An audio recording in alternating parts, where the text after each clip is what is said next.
Let's say you just opened Excel. There's a big screen full of boxes in front of you, and you're wondering, okay, what do I do now? Don't worry.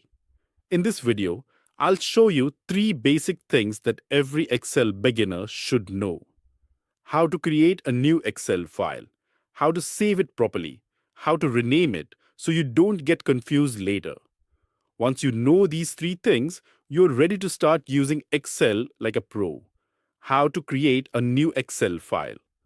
When you open Excel, you'll see something called blank workbook. Just click on it. That's it. You've created a new Excel file. Now you'll see that grid with all the rows and columns. This is your new worksheet.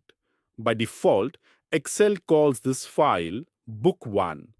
But try not to keep this name. It's better to save the file with a proper name so it's easier to find later. How to save an Excel file. Saving means you're putting your work into your computer so it doesn't get lost. Here's how to do it. Click on the File menu in the top left corner. Click on Save as Choose where you want to save the file, like desktop, documents, or a folder you like.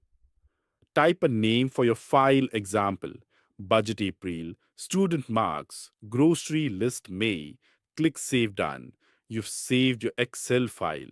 If you like using keyboard shortcuts, press Ctrl plus S on Windows or Command plus S on Mac. Also, remember to save your file every few minutes. Just press Ctrl plus S. This helps avoid losing your work in case your laptop turns off or something goes wrong. Where is the file saved? Sometimes you save a file but forget where you saved it. That happens to everyone. So after saving, try to remember the folder you saved it in. For beginners, saving on desktop is easy, or if you can't find it, open Excel and go to File Greater than Open, Greater than Recent. You'll see your latest files there. Also, Excel files are saved with the extension .xlsx.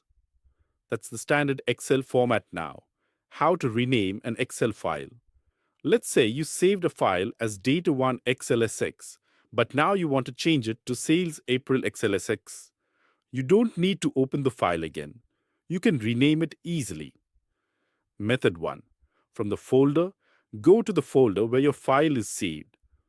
Right-click on the file, click Rename, type the new name, then press Enter. That's it.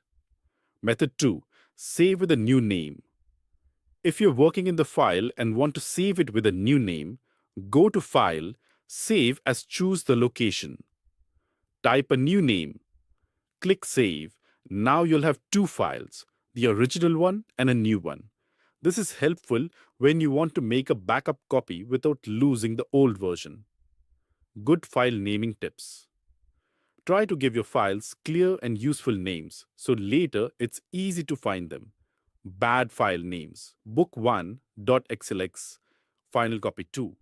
New data, latest final better file names: monthly expenses, April 2025.xl6, client list Mumbai.xl6, mark sheet class 10a.xl6. Also, avoid using slashes, slash, in the file name. Windows won't allow it. You can use dashes or underscores instead. Quick recap. To create a new file, open Excel and click on Blank Workbook. To save, go to File, Save As, choose Location, give a name and save to rename. Right-click the file in the folder and choose Rename. That's all you need to know for now. These are small steps, but they're super important. Once you can create, save, and rename files, you're ready to actually start doing things in Excel. In the next video, I'll show you how to format your Excel sheet, how to make it look cleaner, change the font, adjust column sizes, add colors, everything that makes your file neat and easy to read. And tell me in the comments, have you ever named your file something like final.xlsx? I've done it too. No shame. See you in the next one.